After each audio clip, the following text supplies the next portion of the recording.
Ngayon ilagay ko to.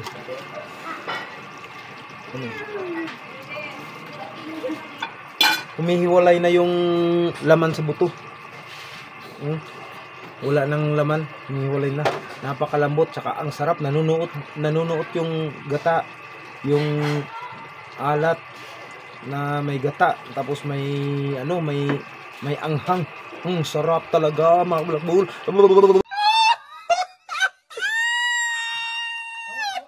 So, gamitan na natin to ng mga tekniki. Di ba? Sarap nga. Sabi ko sa iyo, himod pati daliri. Aha.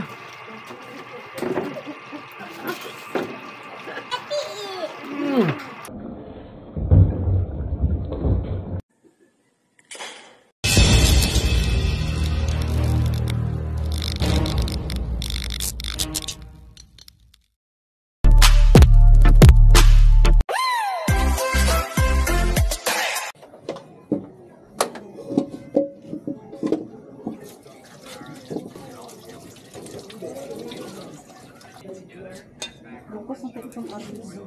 Basta nagbiyasan mo.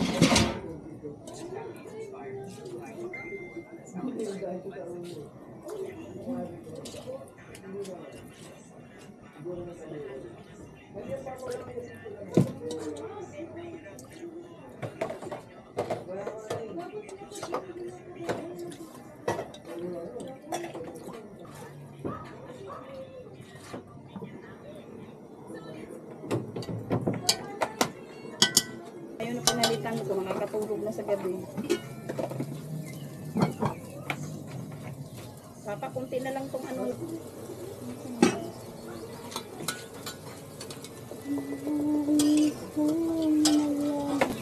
Gagawin natin dito is patutin at saka adobo sa gata. Pato na ito. Ganyan yan siya. So dalawang ricado to.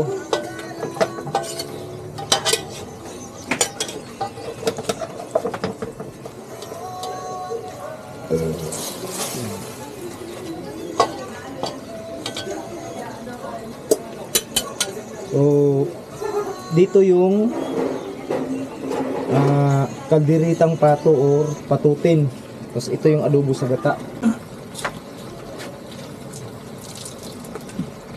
Lagyan natin ito sa mga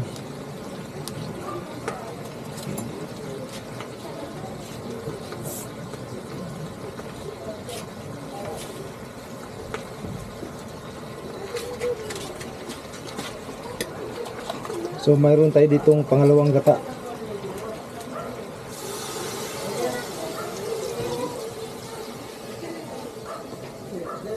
Kunti lang guys.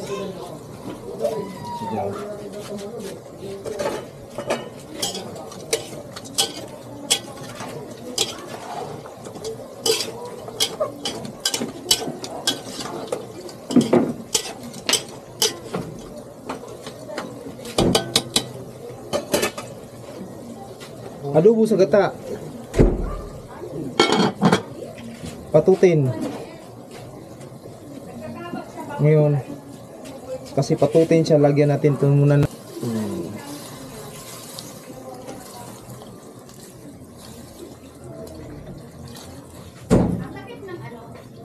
Ubusin na natin yan. Mga sikreto.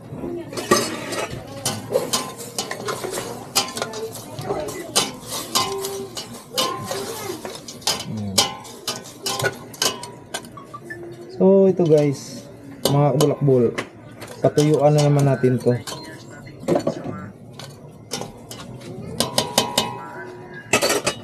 So, patuyuin muna natin. Hindi ka pa nakapagbili nung simula nung binigay namin sa'yo. Ay ka mga bulakbol, naubusan tayo ng gasol. Lipat natin dito. Ha? Yun lang mga bulakbol. So ang mangyayari to, hindi magkakasabay itong luto. So unahin natin itong patutin. Patutin ang ating unahin. Ngayon mga bulakbol, naubusan ng gas itong malaki. So mayroon tayong reserba maliit. So saglit lang to. Ganyan lang yan mga black ball. Lagyan natin ng konting mga ano yan eh. Konting kiliti. Para lang mayroong ano.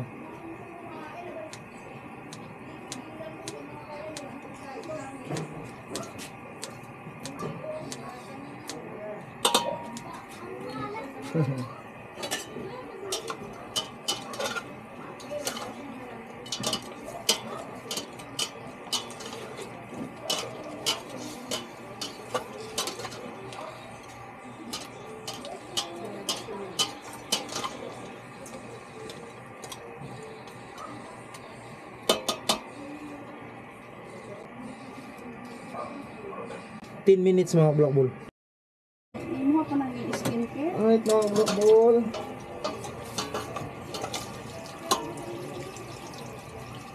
Lagyan na natin to ng ating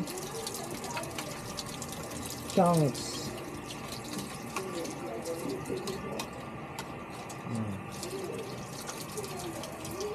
So itong tira mga black ball, dito natin to ilagay.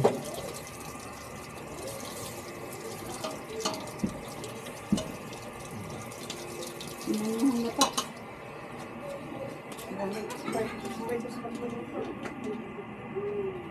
Lagay tayo ng twist dyan sa adobong gata na mayroong ano, pineapple chunk.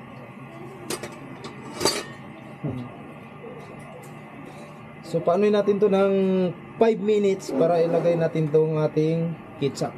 Okay. Alright mga bulakbol, traditional nating ano, ang ating traditional na sahog nito. Hindi tayo gagamit ng mga ibang ano, mga condiment, no? So asin lang gamitin natin mga bulakbol. Yan. Okay na sa asin. Yan. Akala nyo marami pero konti lang yan. Tsaka iodized salt to. Okay lang kahit dumadami. Kaya yung mga bulakbol. Okay. So ayan.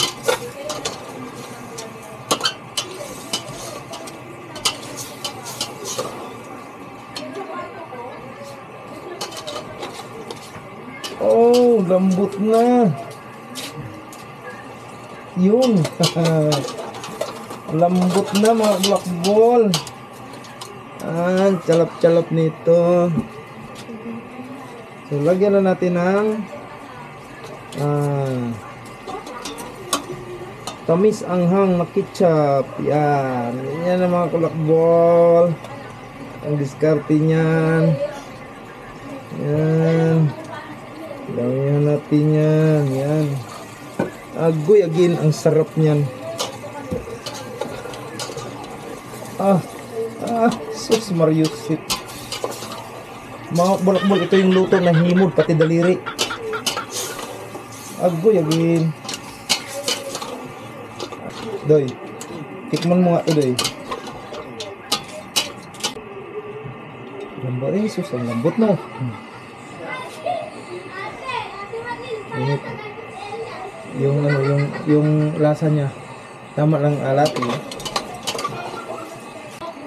Ito yung ating yan. Oh. So ito yung ating kalderitang pato or patutin. So ito na naman tayo sa ating ayan, gagawin natin tong adobo sa gata. Lah, sarap. Agoy again. Patutin. Yan. Kalderitang pato. Agoy again. Sarap, ang sarap, ang sarap.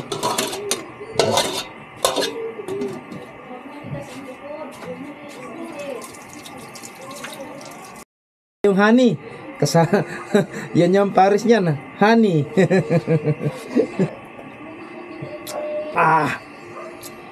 Ang lupit na honey na to. May sounds na Ay mga ka-blockball, no? Dito na naman tayo sa ating adobo sa gata.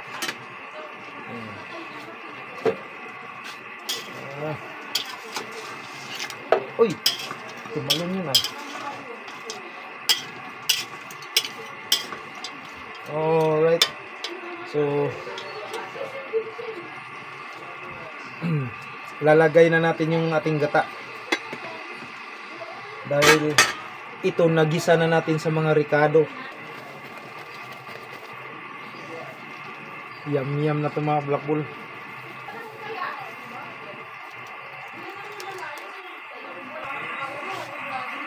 Tsaka kakaibang twist to mga blockball kasi ito yung adobo sa gata.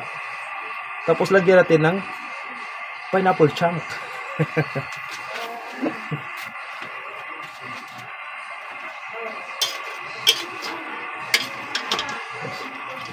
Oh, sarap nito.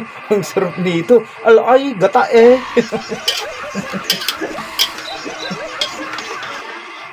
Agoy mga blockball. Gata eh.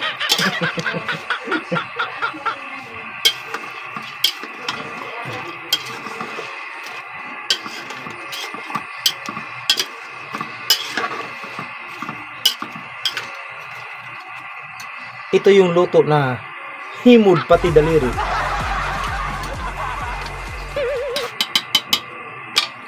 Tsaka siyempre mga blockball, hindi natin iwala yung ating tadang! Ang sili, siyempre. Para may kiliti. Gaganyanin na natin yung mga blockball. Easy ra kayo blockball.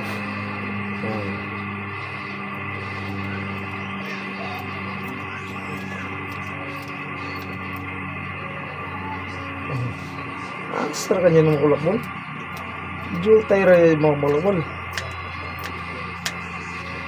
Diba? Wala.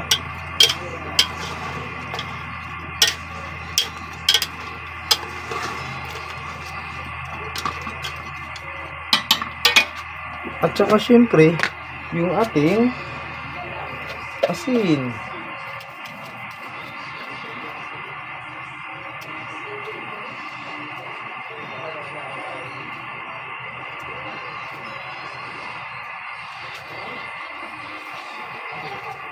Alright.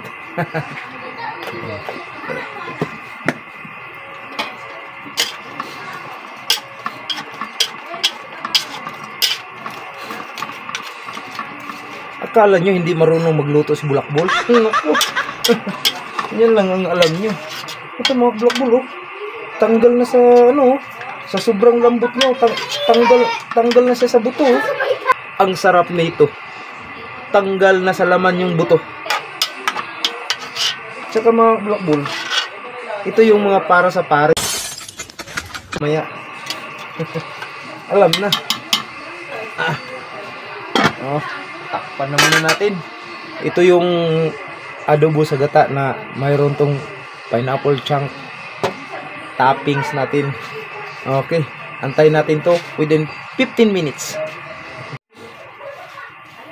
Alright mga kabulakbol, no? Continue tayo. So, takpan na natin tong para sa kanina. Sa patutin. Tadang! Ba! Sarap. Ala, ang gata eh.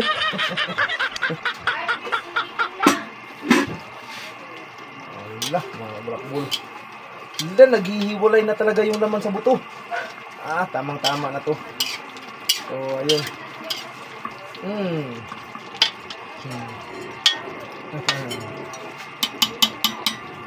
Ngayon mga blockball, ito na yung pagka pinali natin dito. So, gamitan na natin to ng mga tekniki. Ganyan lang yung mga blockball, no? Gagamit lang tayo ng para mapino siya. Itong style na to mga kabulakbol, lang to eh. Sarili ko lang tong version. So yung adobo sa gata, lagyan ko ng pineapple chunk. So, bago ang lahat, tikman ko muna.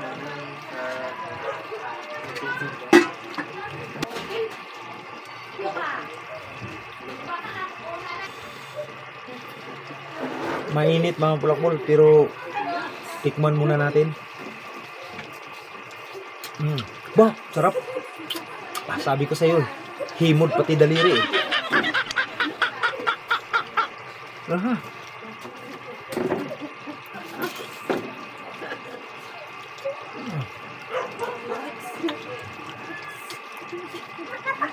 Sarap.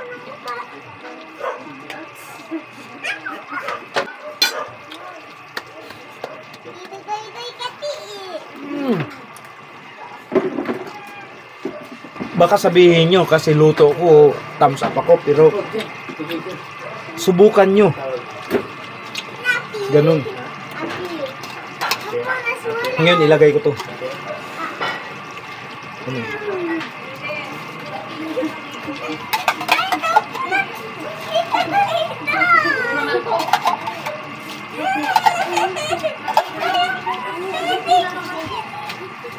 Grabe mga bulakbol.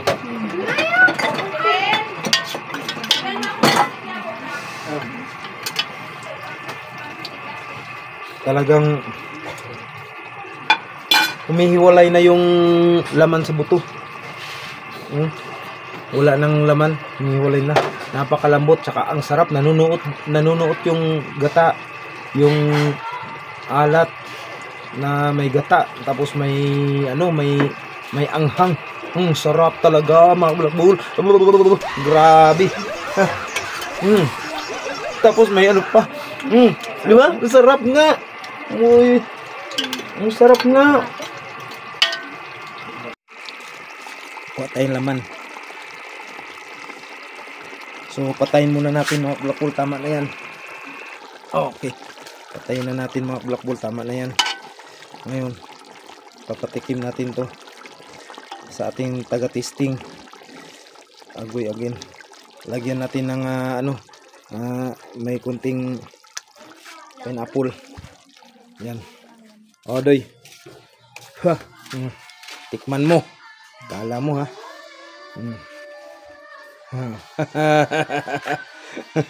Tapos ito. Ito, ha? Oh. Talagang masarap talaga yan.